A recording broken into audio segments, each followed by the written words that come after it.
कारणमोकारम् अरिहन्ताणं तहि विसिद्धाणं वोच्छामि समणलिङ्गं आहुडिसत्तं समासेन। नमः श्रीमज्जिनेन्द्राय नमो विमलसिन्धवे नमो गुरुवरेण्याय नमः सन्मतिसिन्धवे नत्वा श्रीकुन्दकुन्दार्यं जिर्वाणी सरस्वती क्रियते स्वल्पबोधेन लिङ्गपाहुडवृत्तिका श्रीकुन्दकुन्दा प्रयति सरस्य कृतिवरेण्या भुवि लिङ्गपाहुडं तदीयटीकां श्रवणप्रबोधिनी करोमि भक्त्या सुरभाति संस्कृते। नमो हरिहन्ताणं नमो सिद्धाणं नमो आयर्याणं नमो वत्सायाणं नमो जय बोलिए अनंतानंत सिद्धे परमेष्ठी भगवान की। देवाधिदेव श्री ऋषभनाथ भगवान की। विश्ववंदनीय श्री 24 तीर्थंकर भगवान की। परम पूज्य वात्सल आचार्य श्री कुंद कुंद देव की। परम पूज्य वात्सल रत्नाकर गुरुदेव आचार्य श्री विमल सागर जी मुनि महाराज की। परम पूज्य तपस्वी सम्राट गुरुदेव आचार्य श्री सन्मति सागर जी मुनि महाराज की। अहिंसा में जैन धर्म की।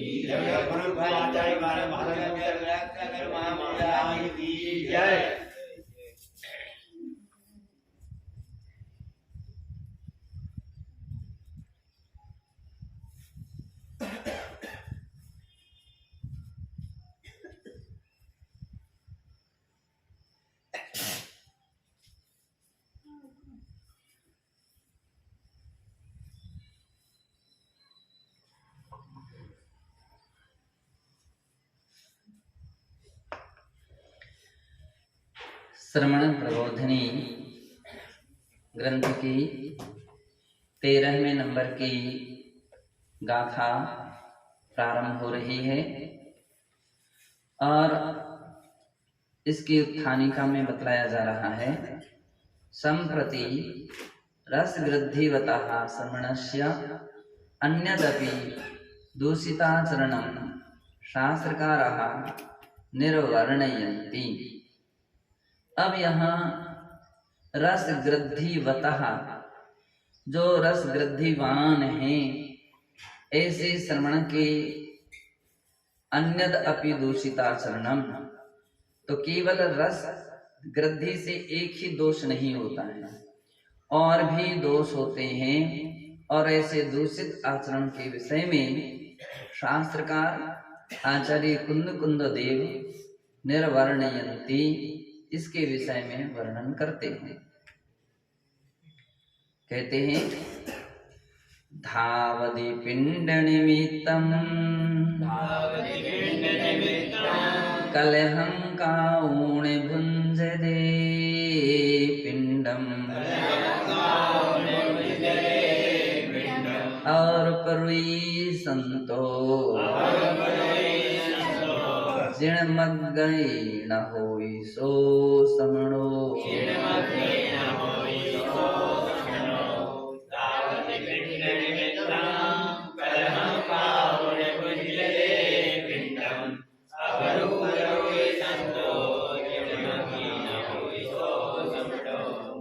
कहते हैं पिंड निमित्तम धावति, जो पिंड के निमित्त, पिंड यानी आहार के लिए भागम भाग करते हैं, दौड़ भाग करते हैं। कभी कभी कुछ लोगों की स्थिति ऐसी देखी जाती है कि उनके आगे उनसे आगे निकलने की कोशिश करते हैं। दो प्रकार के लोग रहते हैं कि आगे निकलने की कोशिश करते हैं, अथवा आगे ना निकल पाए तो फिर दूसरी बात ये देखते, अब इनको पहले पड़क जाने दो, है ना, फिर जिस चौके में पड़क जाएंगे तो हम उस हिसाब से दूसरा चौका देखेंगे। तो कतिपय लोगों की एक दृष्टि बनी रहती है, दरवाजे पर या कोई ऐसे स्थान पर खड़े होकर के यही देखते रहेंगे कौन कहाँ पड़ेगा और अब हमें कौन से चौके में पड़कना है। ते गुणा भाग लगा लेते हैं। क्या देख रहे हो तुम? बोले यही देख रहे हैं। तो दरवाजे पर खड़े होकर के या कोई भी ऐसे स्थान पर खड़े होकर के ये बातें देखते रहते, जबकि ये उचित नहीं, सही मार्ग नहीं। कहते हैं आप अपने हिसाब से आप तो जाओ और जिस चौके में आपके आहार नहीं हुए हैं पड़क जाओ। ऐसा ना हो कि आप निर्धारित चौके बना करके चलें तो नहीं, और जहां पड़क गए तो वहां अमुक पड़ेंगे तो हम नहीं पड़ेंगे और अमुक नहीं पड़ेंगे तो पड़ेंगे नहीं, ऐसा कुछ विकल्प नहीं। आप तो आराम से जाओ, जो जाएंगे वे अपने निमित्त उनके पुण्य से प्राप्त करेंगे, तुम जाओगे तो अपने पुण्य से प्राप्त होगा। ना तुम्हारा पुण्य उनके ओर बढ़ सकता है, ना उनका तुम्हारे में बढ़ सकता है। अपना अपना पुण्य है, अपना अपना भाग्य है। इसलिए उदार चित्त जो व्यक्ति होते हैं, शास्त्राभ्यास जिनका होता है, तो वे ऐसा ऊंचा विचार रखते हैं और ऐसा ऊंचा विचार रखते हैं, इसलिए उनको कोई संकल्प विकल्प की आवश्यकता नहीं पड़ती। फिर भी उनके अंदर में कोई संकल्प विकल्प नहीं होती, सोचा विचारी नहीं करनी पड़ती, देखा देखी नहीं करनी पड़ती, फिर तो आराम से कह रहे हैं जो पिंड निमित्तम धावत, किसके निमित्त? पिंड के निमित्त दौड़ भाग करता है। और कलहम काउण भुंज दे पिंडम, झगड़ा लड़ाई आहार। तो मेरे हिसाब से तो उस समय तो किसी का आहार ही नहीं हो सकता है झगड़ा करके। इसलिए उत्तम तरीका हमारे आचार्य महाराज बोलते थे, आहार के पहले ऐसी कोई बात ना कोई करे और ना कोई ऐसा काम करे कि जिससे व्यक्ति का कलह विघ्न बाधा है। तो बतला रहे हैं कि आहार के पहले कभी इनसी बातें नहीं करना चाहिए। ऐसे पॉइंट, ऐसी कोई चर्चा, ऐसी कोई बात आप आराम से पहले आहार कर लो, अब इसके बाद फिर चर्चा करेगी। ये बात अलग है कि आहार की स्वाध्याय हो, प्रवचन हो, और उसको तो नहीं चेंज किया जा सकता है कि आप प्रवचन नहीं करेंगे, ठीक है, स्वाध्याय नहीं होगा, तो ऐसा नहीं हो सकता। स्वाध्याय तो होगा, प्रवचन होगा, उसमें तो सब सबक सिखाए जाएंगे, लेकिन झगड़ा नहीं किया जाएगा। तो झगड़ा नहीं करना चाहिए। झगड़ा कलह करके अगर कोई आहार करता है, ये हमारे चौके में क्यों आ गए, ये हमारे चौके में क्यों आ गए, अब हम फंस गए, हम इस चौके में, ऐसे चौके में आ गए, नहीं, खुश रहो, फ्रेश रहो। जो है वो सही, वही आपका पुण्य था, योग था, और वहां पुण्य है तो सब कुछ मिलेगा, सब व्यवस्था बनेगी। बतलाते हैं कि पुण्य नहीं है तो रखी रखाई सामग्री भी नहीं मिलेगी। तो इसलिए पिंड के लिए झगड़ा नहीं करना चाहिए। बतलाते हैं कौवे में एक अच्छा गुण होता है। किसमें? कौवे में। कौन सा गुण होता है? वो सबको बुला लेता है, तुम भी आओ, तुम भी आओ, तुम भी आओ, तुम भी आओ, और फिर खाना शुरू करेगा, है ना। और कुत्ते में एक सबसे बड़ा दुर्गुण होता है। कौन सा दुर्गुण होता है? वो किसी को आने नहीं देगा, वो भगाएगा, वो करके भगा देगा। इसी प्रकार से बतलाते हैं कि गुण तो अच्छी बात है, तो कौआ का भी गुण है। आप तो हमारे आचार्य महाराज थे तो उदार चित्त थे, सन्मति सागर जी महाराज। सब जितने लोग उनके चौके में आ सकते हैं तभी कभी रोक टोक नहीं करते, आ जाओ और आ जाओ। जितने पड़गा सकते हो तुम पड़गा लो बोले, और व्यवस्था हमारी हाथ की बात है। तो एक बार ऐसा प्रसंग था, एक इतना छोटा सा कमरा था, आमतौर पर 4 साधु आ सकते थे, है ना, इतनी बड़ा कमरा था। अब उसमें 2 महाराज और आ गए, तो महाराज ने क्या किया कि उसमें से महाराजों को थोड़ा थोड़ा खिसका लिया, तो 6 हो गए। इतने में 2 माता जी आ गए, है ना। सो महाराज ने क्या किया, क्या वो गुंजाइश नहीं दिख रही थी, तो टेबलें हटवा दी, टेबलें बाहर करो, हाथ में थाली दो। तो टेबलें हट गई, अब हाथ में थाली दे। फिर इतने में एक छुल्लक जी और आ गए। तो ऐसे ही व्यवस्था उन्होंने सेटिंग कर दी, बैठने वाले आहार एक साइड में करो, खड़े होने वाले एक साइड में आ जाओ, है ना। तो व्यवस्था बन गई। ऐसा नहीं कि वो बैठने वाले हैं और तुम खड़े होने वाले, अगल बगल खड़े हो जाओगे, बीच में बैठने वाला होगा तो इस तरफ से भी उस तरफ से दोनों तरफ से चीजें संभव हो सकती।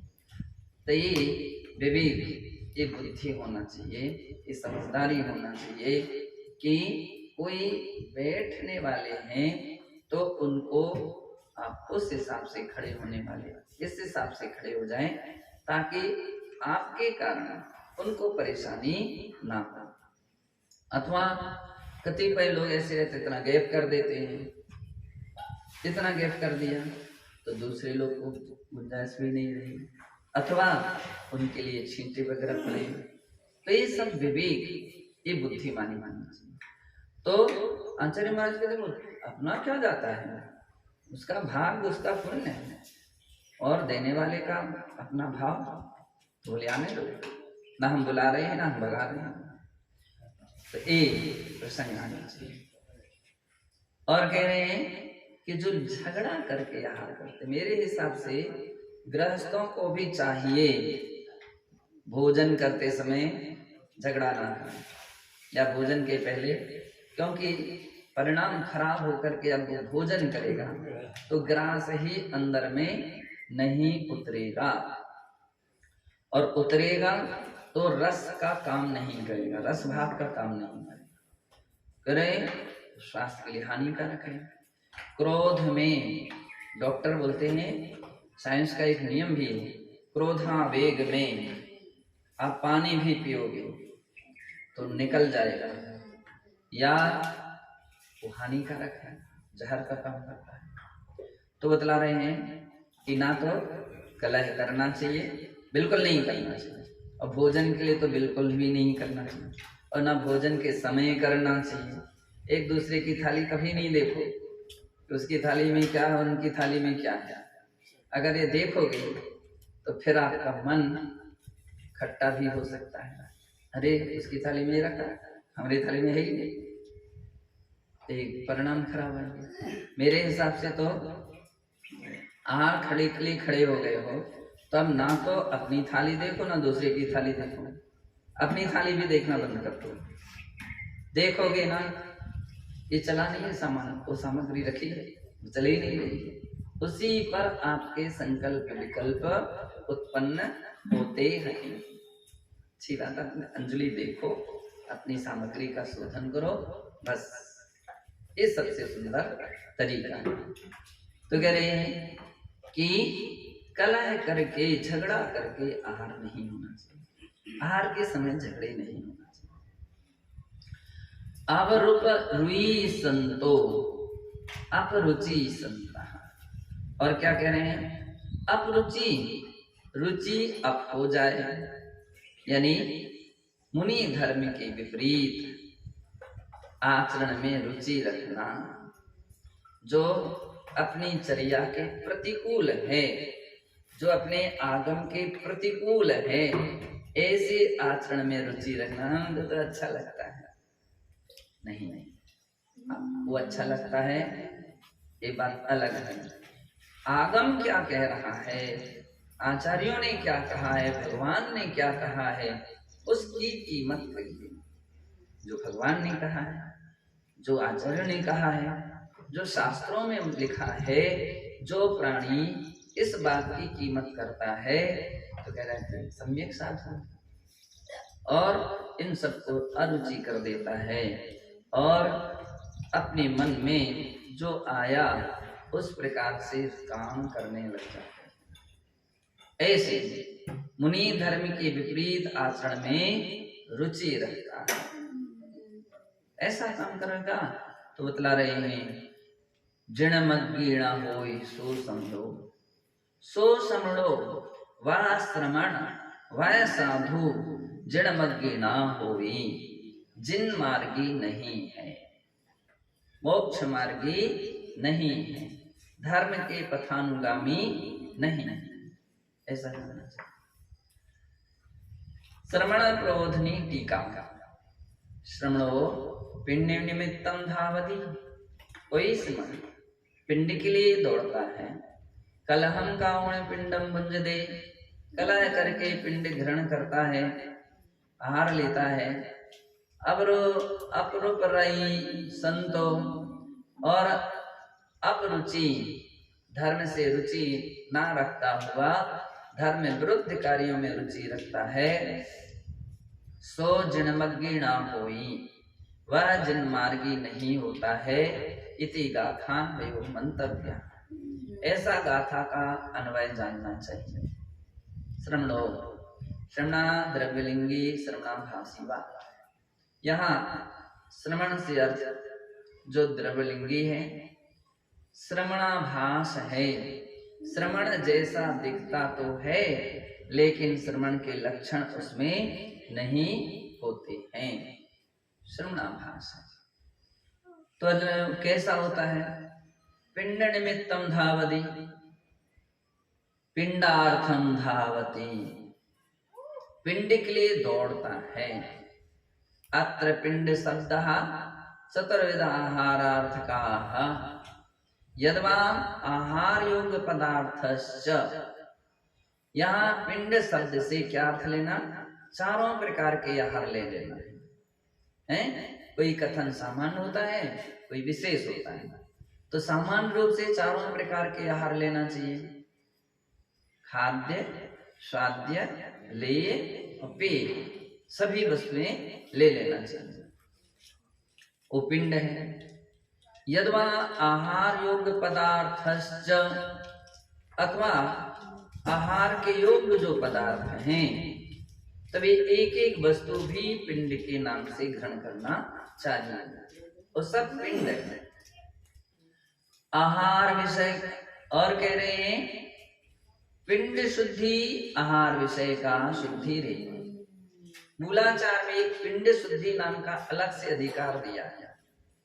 तो पिंड शुद्धि यानी आहार शुद्धि, ऐसा अर्थ शब्द का अर्थ लेना चाहिए। पिंड शब्द से आहारार्थे प्रयोगो बहुत्र दृश्यते, पिंड शब्द का आहार के विषय में प्रयोग बहुत रूप में या बहुत जगह देखा जाता है। पिंड से अर्थ आहार ग्रहण करना चाहिए। अब यूं कहें शब्दा नाम अनेक अर्थ, एक शब्द के एक अर्थ नहीं होते, एक शब्द के अनेकों अनेक अर्थ होते हैं। तो बतला रहे हैं पिंड का सामान्य तौर से मिट्टी का भी पिंड होता है, मिट्टी का पिंड, मिट्टी का जो लौंदा रहता है उसको भी पिंड कहा जाता है। आटे का भी पिंड होता है, पिंडदान, आटे का भी हिंदू संप्रदाय में पिंडदान होता है, तो ऐसे आटे का भी पिंड रहता है। और भी प्रकार की सामग्रियों के भी पिंड हो सकते हैं, है ना। लेकिन उन विषय को यहाँ नहीं लेना चाहिए, क्योंकि यहाँ जो प्रकरण चल रहा है, यहाँ किसका प्रकरण चल रहा है? आहार का। तो इसलिए पिंड शब्द से आहार यह अर्थ ग्रहण करना चाहिए। यथा अनगार धर्मामृत ग्रंथे च प्रोक्तम, जैसे कि अनगार धर्मामृत ग्रंथ है, उसके 5वें अध्याय के पहले श्लोक में कहा है क्या? षट्चत्वारिंशता दोषै पिंडोधा कर्मणामलैः द्विसप्तैश्चोत्थितो विघ्नं योज्यस्त्याज्यस्तथार्थतः। अर्थात कह रहे हैं कि निमित्त व प्रयोजन के आश्रय से षट्चत्वारिंशता दोषैः, कितने दोष होते हैं? 46 दोष होते हैं। 46 दोष एक आहार के निमित्त या आहार विषयक आहार संबंधी 46 दोष होते हैं। अधा कर्म से 14 मलों से रहित आहार को अंतराय को टालते हुए ग्रहण करना, यदि ऐसा ना हो पाए तो उसको छोड़ देना चाहिए। क्या समझ दे रहे हैं? 40 दोष को टालना चाहिए। आधा कर्म से दूषित पिंड को छोड़ देना चाहिए। द्विसप्तैश्चोज्झितो विघ्नम, द्विसप्त अर्थात 14 प्रकार के मल, 2 7 7 दूनी 14 प्रकार के जो मल दोष हैं उनसे रहित आहार होना चाहिए। अविघ्नम, निरंतराय होना चाहिए, अंतराय टालना चाहिए और इनसे रहित आहार ग्रहण करना चाहिए।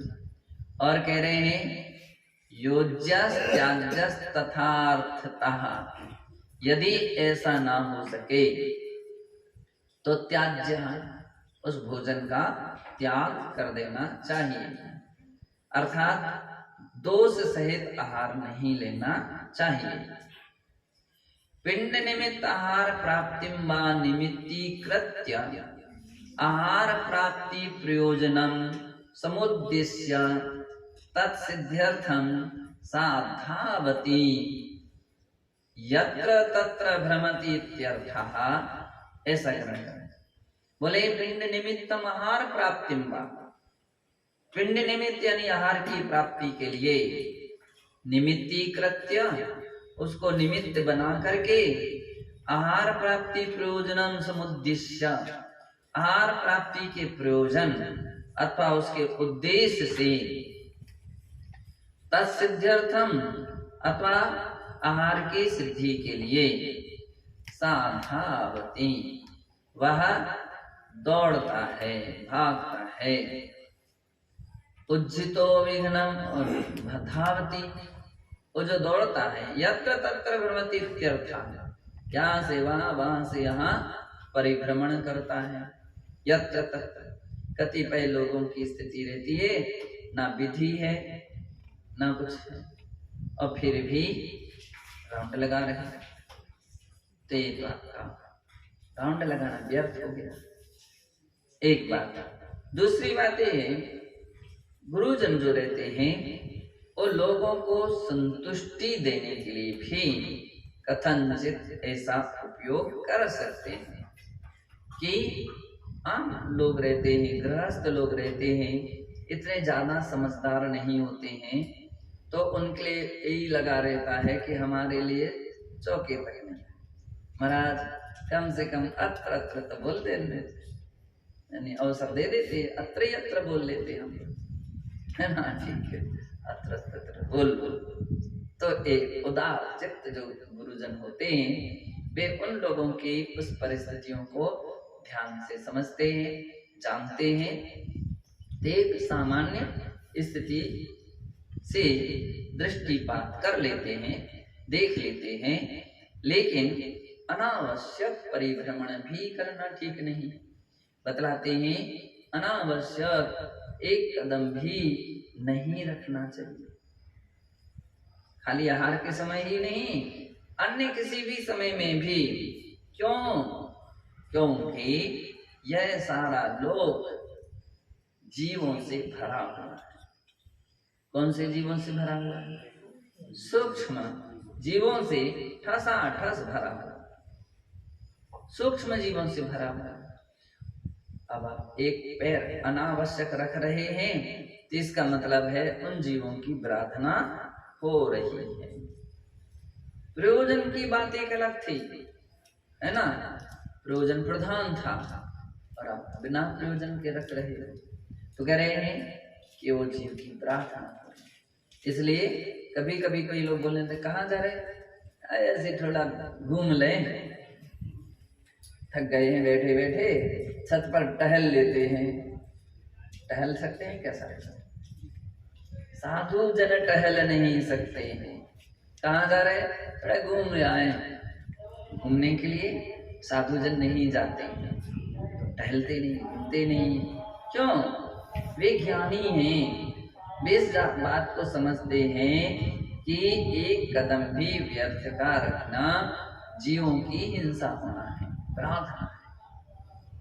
तो वे दयालु चित्त होते हैं, करुणा मूर्ति होते हैं, तो इस कारण से जीवों की रक्षा का ध्यान उनकी दृष्टि में रहता है, तो वे अनावश्यक एक भी कदम नहीं रखते, निष्प्रयोजन नहीं जाते।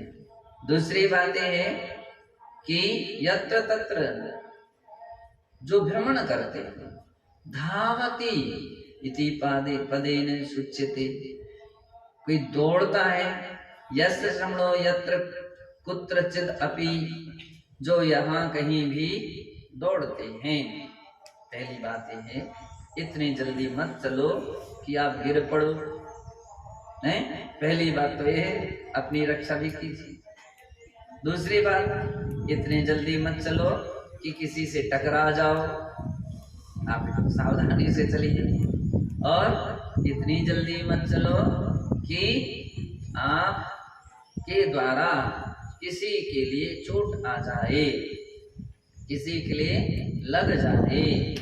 सावधानी से, समितिवान है मुनिजन, कैसे रहते हैं? समिति का पालन करने वाले, तभी सावधानी से चलते हैं। दूसरी बात, जीव रक्षा उनका प्रधान धर्म है, ये उनका मूल गुण है कि चाहे सूक्ष्म जीव हो, चाहे स्थूल जीव हो, छोटे हों या बड़े जीव हों, उनकी विराधना हमसे ना हो, उनकी हिंसा ना हो जाए या उनके लिए कष्ट ना हो, इस प्रकार से वे चर्या करते हैं। इसलिए कहा कि जो श्रवणो यत्र कुत्रचित, जहां कहीं भी गर्हित धावती, गर्हित अगर्हित कुल विवेकम परित्यज्य दीन याचक वृत्त्या आहार रस लोलुप्तया व्याकुल चित्तासन प्रवर्तते। तो बोले जहां कहीं गर्हित अगर्हित कुल का विवेक ना रखता हुआ, किस में हमको आहार करना चाहिए, किससे आहार नहीं करना चाहिए, कहाँ किससे आहार लेना चाहिए और किससे आहार नहीं लेना चाहिए, अपनी यहाँ इसकी विधि है, मर्यादा है। जो दाता के गुणों से सहित है उससे ही आहार लेना चाहिए, जिसमें दाता के गुण नहीं है नहीं लेना चाहिए। दायक दोष, आप देखो मूलाचार में दायक नाम का एक दोष है, तो दाता का चाहे जिसके सामने थोड़ी हाथ कर लेते हैं।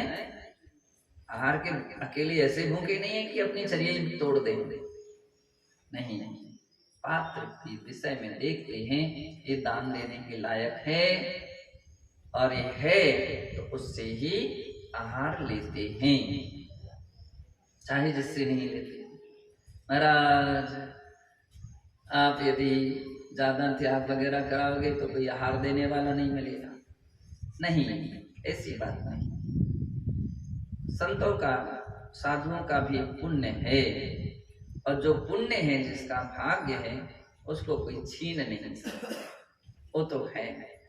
तो जितना उचित है ये भी ध्यान रखना चाहिए। अपने गुरु वरों की जो अनुमति है, आज्ञा है, उसका ध्यान रखना चाहिए, उल्लंघन नहीं करना चाहिए। कभी भी बिना अनुमति के कुछ का कुछ अपने तरफ से पद्धतियां नहीं बनाना चाहिए। बतलाते हैं जो बिना अनुमति, गुरु के अनुमति के, आज्ञा के अपने मन माफिक चर्या बना लेते हैं, प्रवृत्तियां बना लेते हैं, वो निश्चित है गुरुकुल के अनुकूल नहीं है, गुरु के अनुकूल नहीं। तो एक बार ऐसा प्रसंग आ गया कि जब हम लोग कारंजा में स्वास्थ्य ठीक नहीं था, पुनर्जन्म की स्थिति हुई थी, तो अब लेकिन उस मौके पर हमने एक प्रतिज्ञा ले ली थी, स्वस्थ होते ही दीक्षा लूंगा। तब तक मेरे विचार थे कि मैं अपने अध्ययन करूंगा, अभी इसके पहले तक ये विचार था अभी और पढ़ूंगा और पढ़ूंगा, पढ़ने के प्रति मेरी बड़ी अभिलाषा रहती थी। तो लेकिन अब स्वास्थ्य की जब स्थिति ऐसी खड़ी हो गई, तो फिर डॉक्टरों ने बतलाया, तो फिर हमने कहा या तो संलेखना समाधि लूंगा, या स्वस्थ हो गया तो दीक्षा लूंगा। तो अच्छा योग था, पुण्य था, स्वस्थ हो गए। स्वस्थ हो गए तो अब दीक्षा लेना है।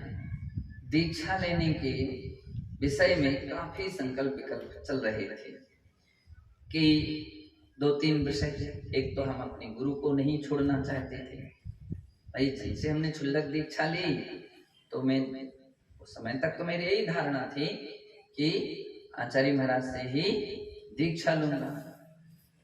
लेकिन अब हमारे सामने 2-3 प्रसंग थे। एक प्रसंग था, महाराज बहुत दूर थे, तो कैसे जाएंगे। दूसरी प्रसंग ये था कि हमारे साथ में जो मुनि महाराज थे, हेमसागर जी, वो अकेले थे, वे अकेले रह जाएंगे। तो महाराज कहेंगे तुम साथ में गए थे और अकेले कैसे आ गए, छोड़ करके कैसे आ गए, कुछ भी बोल सकते हैं, डांट सकते हैं। तो मुझे ये भी संकोच था कि नहीं, ऐसा काम नहीं करना जिससे महाराज को टोकना पड़े, कहना पड़े। तो अंत में जाकर के हम लोग देखेंगे।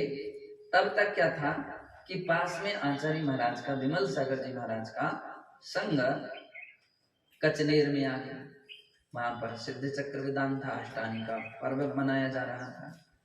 तो मेरी इच्छा हुई कि आचार्य महाराज के गुरु हैं तो दर्शन तो कर लें, फिर कब कैसे दर्शन मिले। तो हमने महाराज से, अपने हेमसागर जी महाराज से बात करी, पूछा, तो फिर उन्होंने कहा ठीक है, आपकी इच्छा है तो आप चले जाओ, लेकिन मैं नहीं जा पाऊंगा। तो वो मैं और हमारे साथ एक भैया जी ब्रह्मचारी वगैरह थे, तो हम लोग महाराज के पास में थे, तो दर्शन करने चले गए। जैसे ही महाराज के पास हम दर्शन करने गए, बस महाराज की भविष्यवाणी शुरू हो गई। महाराज ने कहा, हो देख लो ये दोनों दीक्षार्थी आए।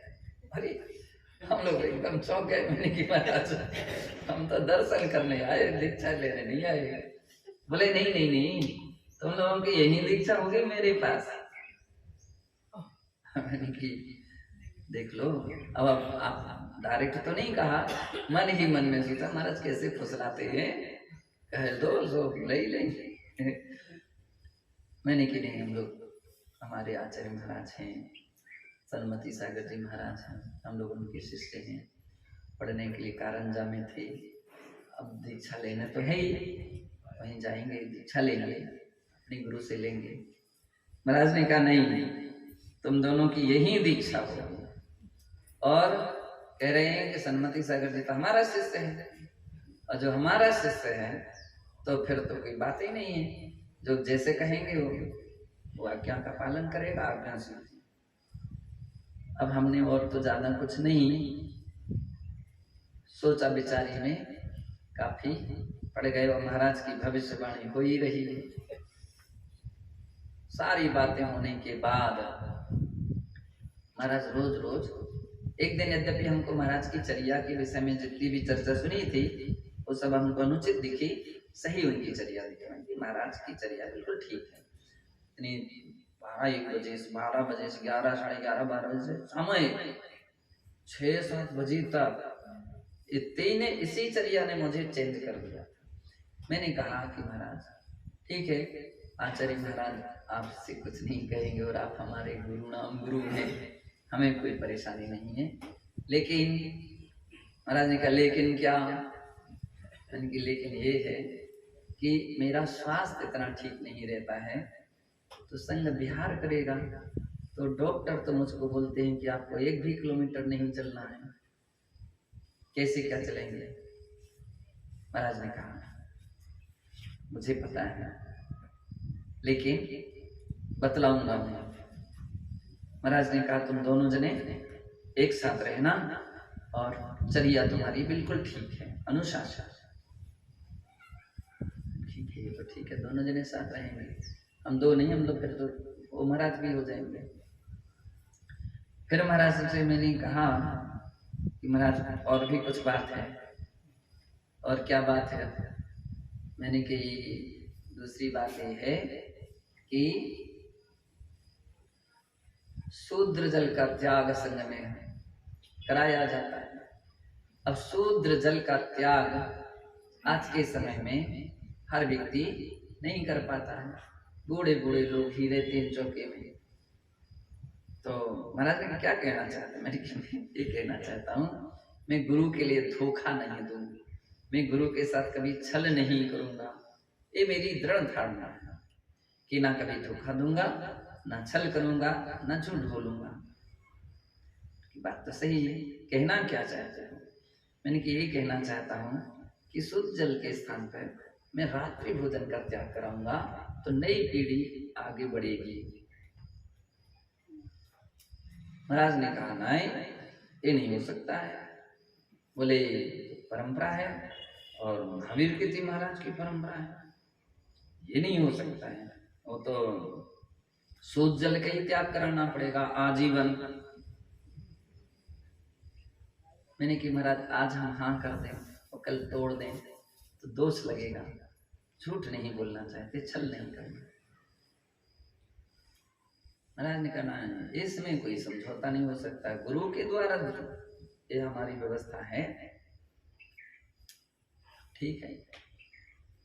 अब वो बात ठंडी, दूसरी बातें शुरू हो गई। हम लोग नमस्ते वगैरह करते रहे, दूसरे काम।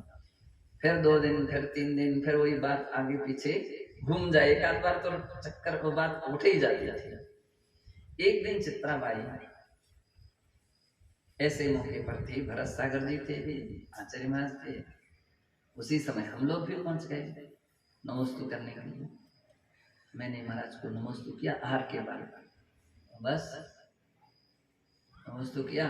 तो उसी समय चित्राबाई ने पूछा क्यों छुल्लक जी क्या हुआ तुम्हारी दीक्षा का? मैंने की भाई जी अब बाद में बतलाएं। नहीं बतलाओ क्या बात है?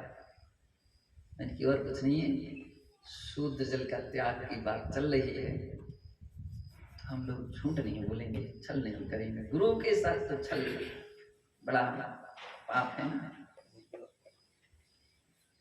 गुरु संग क्या है? मित्र संग कपट, गुरु से कपट, मित्र से चोरी। हाँ, गुरु से कपट, मित्र से चोरी, या हो निर्धन।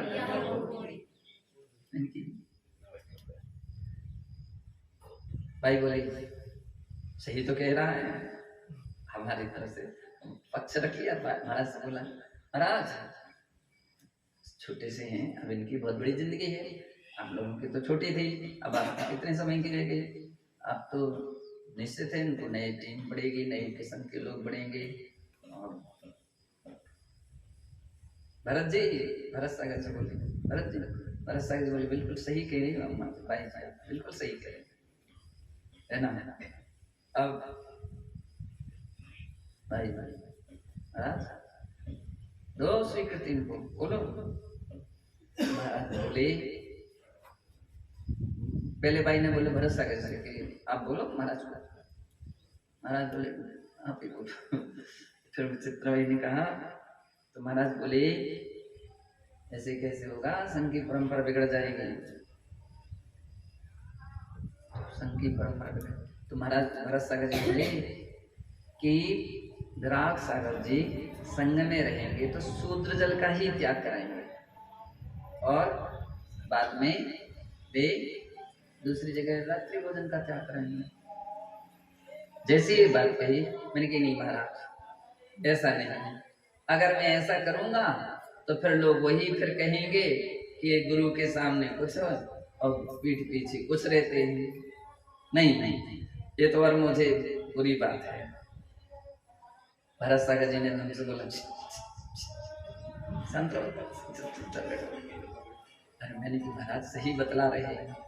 महाराज ने कहा पहले ये बात तो हो जाने दो। हमने ठीक है तुम तो हाँ करो। हाँ कर। बोले संग में रहेंगे तो शुद्ध जल का त्याग कराएंगे, बाहर रात्रि भोजन। बोले सही बात है, अब गुरु के सामने थोड़े तुम। हमने कहा ठीक है। अब जितने दिन तक रहे तब फिर कोई प्रसंग ही नहीं था, शुद्ध जल का ही त्याग चल रहा था। अब ईडर पहुंच गए। आचार्य संघ का उनका भी संघ, आचार्य महाराज का भी संघ आया, हमारा मिलन हुआ ईडर में दूसरी बार। तो ईडर में जब मिलन हुआ तो वही सब थे, सब बच्चे बच्चियां सब जितने बड़े लोग तक सभी थोड़े उसको जल के त्यागी, सब रात्रि भोजन के वाले। तो जैसे वो हमारा आहार पहला आहार आचार्य श्री के साथ अक्सर कर होते ही था। तो जैसे मैं आचार्य महाराज के यहाँ पड़ गया तो सारे चौकों में से और लोग नहीं आ रहे होंगे, वे भी सब आ गए। बोले चलो आचार्य महाराज के साथ भी आहार होगा तो देखेंगे भी और चौके में भी जाएंगे। और सबको पता था कि चित्राबाई को भी देखेंगे कैसे। चित्राबाई आई चलो सब लोग वहीं पर खड़े रहना, अंदर नहीं आना। अब सब सहम गए। भाई जी एक गिलास महाराज श्री। अब सब लोग बोलते रहे लेकिन हमने भी ये सब नहीं है ना। अब आर के जैन स्वयं थे रात्रि भोजन के त्यागी, सुजल का त्याग पहले नहीं था और शायद उनके पापा का भी सुजल का त्याग नहीं था। तो बोले महाराज हमको तो आज्ञा दे दो, हम दे दें महाराज को, आप नहीं ले जाता हम इनको दे दें। महाराज के अब ये हमारे पास आए आर के मैं नहीं लूंगा सुजल का त्याग। बोले नहीं रात्रि भोजन का त्याग कराते हो। तो मैंने महाराज से कहो। अब ये महाराज के पास गए, महाराज आप आज्ञा दो, अब बोलो। वो नहीं ले रहे हमसे। महाराज ने कहा ले लो अब ले लो सबने ले लिया। अब मुझे पहले तो लगा कि कहीं परीक्षा तो नहीं कर रहे हैं। अब चूंकि वो संगपति और चित्राबाई बोले हाँ दे दो, ले लिया। आहार के बाद फिर मैंने फिर कहा अब नहीं कहियो कि संग में सुजल का त्याग। जहाँ पे ने बोला, जहाँ पे ने आज्ञा दी, महाराज मुस्कुराते रहे, हंसते रहे। कहने का अर्थ ये है कि गुरु की मान लीजिए पद्धतियों को अपन को ध्यान में रखना चाहिए। क्या प्रकरण चल रहा था कि इस प्रकार से तस्दर्थन यत्र कुत्रच धाम, कोई भी आए कोई भी ले जाए, हम नहीं पूछते नहीं। गुरु आज्ञा है पूछो, गुरु आज्ञा है कुछ जो भी 1 महीने का त्याग जरूर कम से कम इतना तो कराओ। अपन नहीं त्याग कराएंगे, नहीं पूछेंगे तो आज का समय में तो व्यक्ति चाह ही रहा है कि बस नहीं नियम लिए 1 दिन 2 दिन नहीं, तो ये चाहे जिससे नहीं लेते। लेकिन जो गर हित अगर हित लेने लायक अन्य ना लेने लायक व्यक्तियों से विवेकम परित्यज्य, इस प्रकार के विवेक को छोड़ करके दीन याचक वृत्या, दीनहीन होकर के कोई आहार नहीं देगा, कोई आहार देने वाला नहीं मिलेगा। अरे धैर्य रखो अपनी चर्या पर, अपनी साधना पर, भाग्य रहेगा, कहीं नहीं जाएगा, आराम से मिलेगा। और तुम ऐसी दीनहीनता दिखाते रहोगे तो दुनिया तुम्हारे लिए अपने हिसाब से चलाती रहेगी।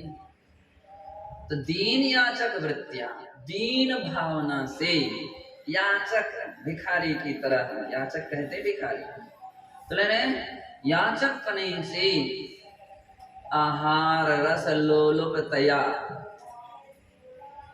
कौन की ज्यादा भावना बनती? बिल्कुल जिनकी आसक्तियां रहती हैं। अरे वो सामग्री बना के लाता है और वो त्याग नहीं कर पाता, उनसे नहीं लेंगे, वो तो परम भक्त है, जो चाहते वो सामग्री लेकर ला करके देता है। तो ऐसी भावना आमतौर पर लोगों में रहती। आहार रस लोलुपतया, आहार रस की लोलुपता से, व्याकुल चित्तासन प्रवर्तते, जो व्याकुल चित्त हो करके प्रवृत्ति करते हैं, तो आचार्य कहते हैं वे किंच मोक्ष यात्रा संयमादि साधना वा निर्विघ्नतया सिद्धेत इति एव श्रवणस्य मुख्यमुद्देश्यं भवति। साधुओं का उद्देश्य आहार लेना नहीं है, ये कोई प्रमुख उद्देश्य नहीं है। प्रमुख उद्देश्य क्या है? मोक्ष यात्रा है। मोक्ष मार्ग की पर अपन चल रहे, मोक्ष की यात्रा करने के लिए संयम आदि साधना वा, अथवा संयम आदि साधना के लिए निर्विघ्नतया सिद्धि, हमारी मोक्ष मार्ग की यात्रा निर्विघ्न हो, ये अपना लक्ष्य है। मोक्ष मार्ग की यात्रा निर्विघ्न हो, और निर्विघ्न कब होगी? जबकि संयमादि साधना, संयमादि की साधना सही होगी तो मोक्ष मार्ग की यात्रा हो सकती है। तो इसकी सिद्धि के लिए ही श्रवणस्य मुख्य उद्देश्यं भवति, यही श्रवण का मुख्य उद्देश्य होता है। तद अर्थम आहार ग्रहणम अनिवार्यम इत्यतः कारणात् आहारम ग्रहणम गौण मुख्य उद्देश्यम भवति। ते मुख्य उद्देश्य तो केवल क्या हो गया? वो हमारी मोक्ष मार्ग की यात्रा निर्विघ्न चले, ये प्रधान उद्देश्य है। लेकिन वो तभी हो सकती है जबकि शरीर आदि सही रहे। तदर्थम आहार ग्रहणम अनिवार्य, इसके लिए आहार ग्रहण करना अनिवार्य है। आहार ग्रहण नहीं होता है तो अब बैठना ही नहीं हो पा रहा है, खड़े होना ही नहीं हो, चक्कर आने लगे, सामायिक प्रतिक्रमण स्वाध्याय लेखन पठन सब ढीला पड़ेगा। तो कह रहे हैं कि नहीं, आहार ग्रहण कीजिए, आहार के लिए निषेध नहीं है। तो इति इत्यता कारणाद आहारम ग्रहणम गौण मुख्य उद्देश्यम भवति, इत्यादि कारण जो हैं ये गौण रूप से उनके ये भी उद्देश्य है, लेकिन गौण उद्देश्य है, प्रधान उद्देश्य नहीं। पिंड निमित्तम इति पदम सूचयति यत् तस्य श्रवणाभासस्य आहार ग्रहणम एव मुख्यम उद्देश्यम भवति ना तो संयमादि सिद्धि। कह रहे हैं जो पिंड निमित्त दौड़ते हैं तो उनका तो उद्देश्य क्या बतला रहे? वो श्रवणाभास है, श्रवण नहीं, श्रवणाभास से। और जो ऐसे श्रवणाभास है उनका आहार ग्रहणम एवं मुख्य उद्देश्य भवति। यह क्या मुख्य? तो आहार मिल जाए बस, हमें संयम की चिंता नहीं, आहार की चिंता।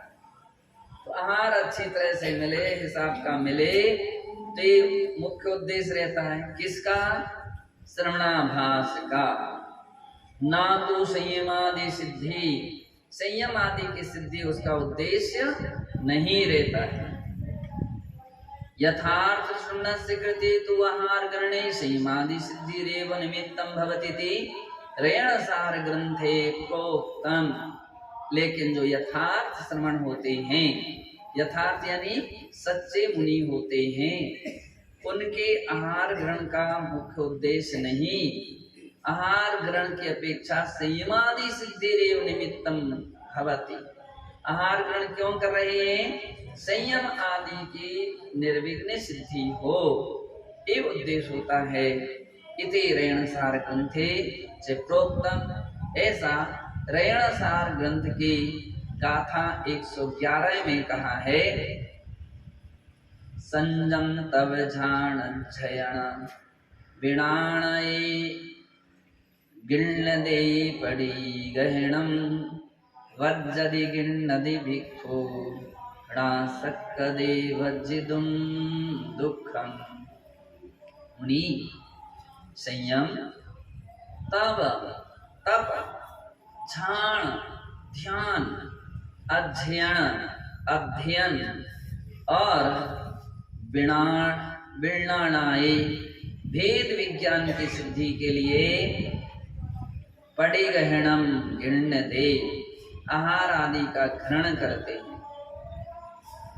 वज्जदि गिण्णदि भिक्षुणा सक्कदे वज्जिदुम दुःखम, यदि इस प्रयोजन को वे छोड़ दें तो आहार और बिना छोड़ करके आहार ग्रहण करते हैं तो वे दुख को छोड़ नहीं सकते। क्या कह रहे हैं कि ऐसे साधु ना सक्कदे वज्जिदुम दुःखम, दुखों से वर्जित पने को प्राप्त नहीं हो सकते, यानी वे दुखों से मुक्त नहीं हो सकते। ये हमने अनुभव करके देखा कि अपनी आहार चर्या या पूरी अपने मूल गुणों की चर्या, मुनि चर्या अच्छी तरह से पालन करते हैं, निर्विघ्न निर्दोष पालन करते हैं, उस दिन की अनुभूति एक अलग होती है, उस दिन का एक आनंद, उस दिन की खुशी एक अलग से किस्म से। और जिस दिन कहीं कदाचित दोष लग जाए तो फिर अपन को मन में वो खटका सा बन जाता है और अपने मन में जो खुशी होना चाहिए था वैसी खुशी नहीं रह पाती। यही बात यहाँ का आचार्य महाराज कुंद देव कह रहे हैं, प्रत्यक्ष में देखा जाता है कि निर्दोष चर्या में तात्कालिक आनंद आता है, खुशी रहती है, और जिसमें तात्कालिक आनंद है तो भरोसा है भविष्य में भी आनंद रहेगा। और कह रहे हैं कि तुम यहाँ वहाँ की चर्या गिरा लोगे, संयम विघात कर दोगे या अपनी चर्या को दूषित कर दोगे और आहार ले लो दूषित आहार चर्या से, तो आप हो सकता है आहार ले लो, लेकिन इससे दुख कम नहीं होंगे, दुख और क्या हो जाते हैं, बढ़ जाते हैं। ऐसा अनुभव करके हमने देखा कि उस दिन या जब तक ऐसा प्रसंग बना रहता है दुखों की स्थिति बढ़ी रहती, इस लोक में भी और परलोक में भी। क्यों? आपने आदम की चर्या तोड़ करके, भगवान की आज्ञा को तोड़ करके, गुरु की पद्धति को तोड़ करके पेट तो भर लिया। ये हो सकता है कि आपने आहार कर लिया, लेकिन उससे जो लाभ होना चाहिए था वो खास नहीं हो पाएगा। ना कर्मों का संवर हो पाएगा, ना कर्मों की निर्जरा हो पाएगी, ना कर्मों का क्षय हो पाएगा, और इसके बिना निर्वाण की भी प्राप्ति नहीं हो सकती। इसलिए कहा जाता है कि साधुओं के लिए विशुद्धि जगाना चाहिए। भगवान से केवल एक प्रार्थना कीजिए कि हे भगवान, हमारे लिए चर्या पालन करने की शक्ति प्रदान कर दीजिए। ऐसी शक्ति प्रदान कीजिए कि हम अच्छे से अच्छे और उत्कृष्ट से उत्कृष्ट चर्या का पालन कर सकें, और इतनी ना हो सके तो जघन्य चर्या तो पालन करते ही रहें, मुझसे कभी विमुख ना। मूलाचार ग्रंथे अपि समर्थितमेतत्, यह बात मूलाचार ग्रंथ के 481वीं गाथा में भी समर्थित की गई है।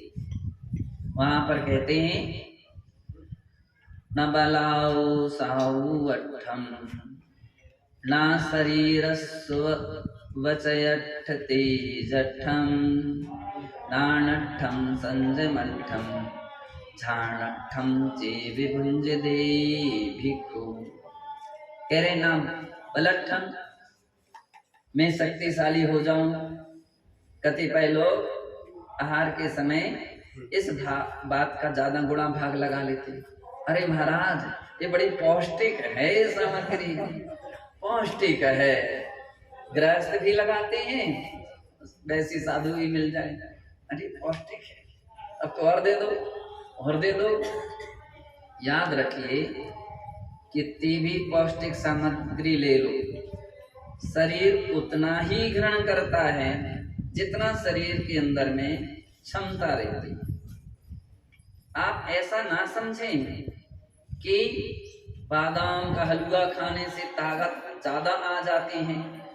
अगर ऐसा कहोगे ठीक है, आप एक ग्लास में जितनी ताकत आती थी 2 ग्लास में और दूनी हो जाना चाहिए, 4 ग्लास में चौगुनी हो जाना चाहिए था।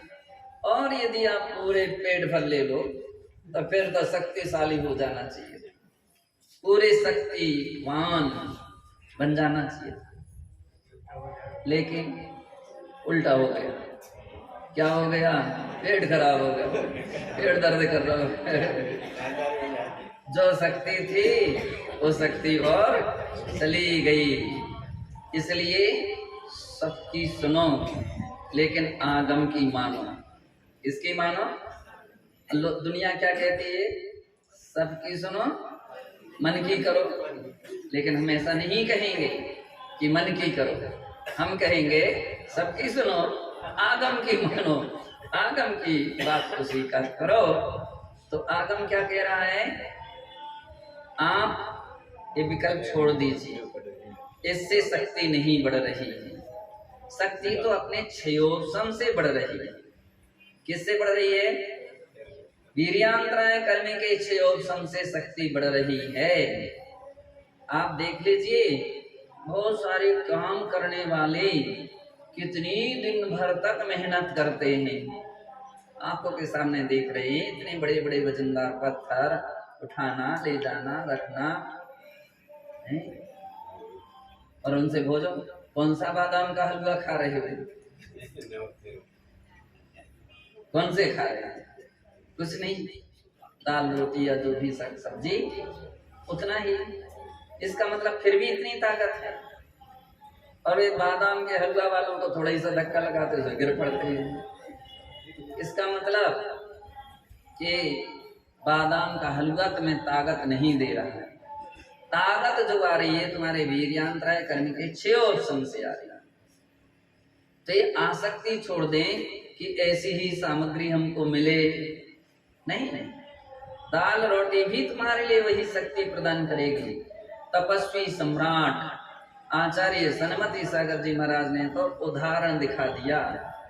छाछ पानी में भी इतनी ताकत है कि तुम आराम से चर्या पालन कर सकते हो।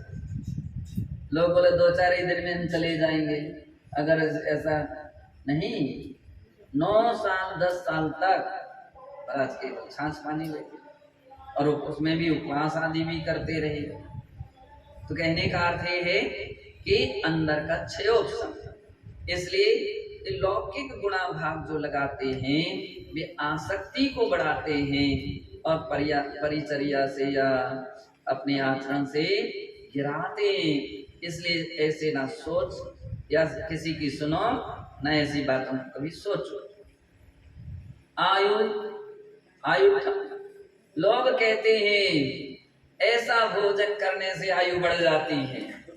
बढ़ती है क्या? आगम क्या कह रहा है? आगम कह रहा है भुज्यमान आयु का कभी भी उत्कर्षण नहीं हो सकता। बध्यमान का तो उत्कर्षण उत्कर्षण हो सकता है, भुज्यमान का नहीं हो सकता है। अगर भोजन पानी आयु बढ़ाने लगे तो बड़े बड़े राजा महाराजा की मृत्यु नहीं होगी। बड़े बड़े वैद्यों की वे तरह तरह की दवाई खाते रहेंगे, कभी उसकी मृत्यु नहीं हुई। लेकिन कहते हैं संसार में सबको जाना पड़ा। मणि मंत्र तंत्र बहु होई। तो इसलिए कह रहे हैं ये आयु के लिए मैं भोजन कर रहा हूं, ये छोड़ दो, ये विकल्प ना करो। और कह रहे हैं ना बल साउ अठम शरीर सुवच तेज अठम। स्वाद के लिए आहार मत कीजिए। महाराज बड़ा टेस्टिंग है, क्या है टेस्टिंग है, हैं? इसका बहुत अच्छा टेस्ट है, इसमें ये सामग्री मिला देते, अरे बड़ा टेस्ट। खीर में क्या डाले दे रहे हैं?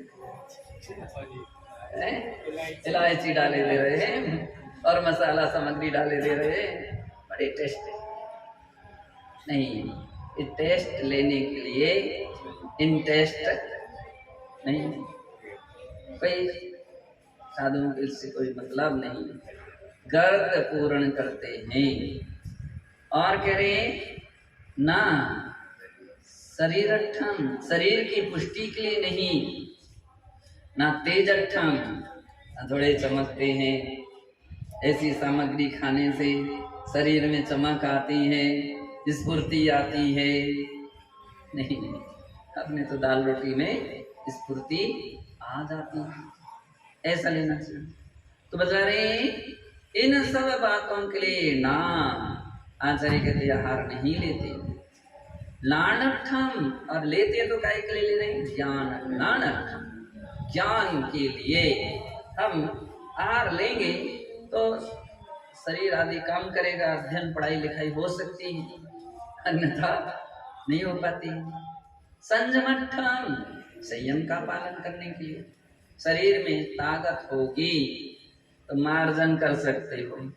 जो कहीं नहीं जा रहा, चक्कर आ गए, गिर ही पड़ेंगे, तो गिर गए तो और उतने जीवों की प्रार्थना है, गिर न पड़ो, इतने सावधान रहो। और क्या नाम से चिटाई मार्जन ही नहीं हो पा रही, अब ताकत ही नहीं, संयमट इतनी ताकत बनाए रखना चाहिए कि संयम का पालन हो। आहार लीजिए, इसलिए संयम की पालना के लिए लीजिए। ध्यानठम, ध्यान के लिए आहार लीजिए कि हम अच्छी तरह से धर्म ध्यान कर सकें। चेव भुंज, जो केवल इन बातों के लिए आहार ग्रहण करना चाहिए, ऐसा यहाँ पर कहा है। शेष चर्चा पर ओम नमः।